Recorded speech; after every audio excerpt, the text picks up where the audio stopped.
This video explains how to get a list of data sets that are stored in a certain package in the R programming language. So without too much talk, let's dive into the R code.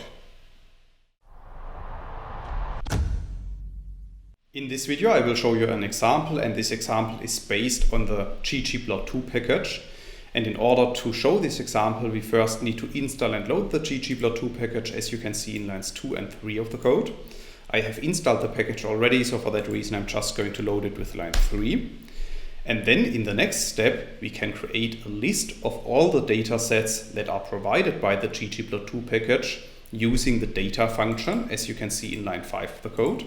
And within the data function we need to specify the name of the package in which we want to search for data sets. And then we need to apply the dollar operator. We need to extract the results of the data function. And then we can use square brackets to return only the items of these results.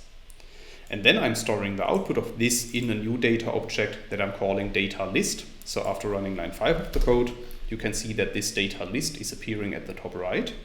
And we can print the content of our data list object by running line 6 of the code.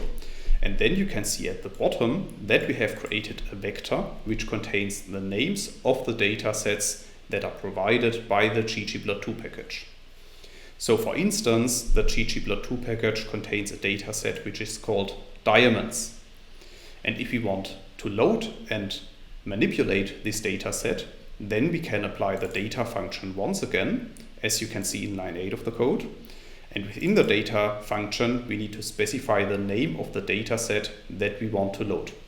So in this case, I want to load the diamonds dataset. So for that reason, I'm specifying the name diamonds.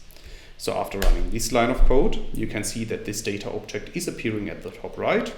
And now, for example, we could print the first 6 rows of this dataset using the head function, as you can see in line 9 of the code.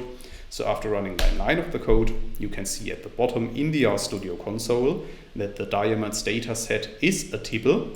And this tuple contains 10 columns with different information about diamonds.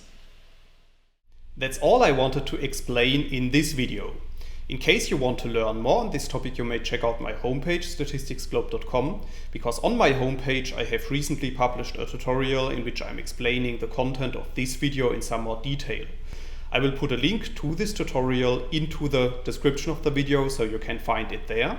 If you have liked this video or if you have any questions, let me know in the comments section below. I'll try to respond to all comments as soon as I can.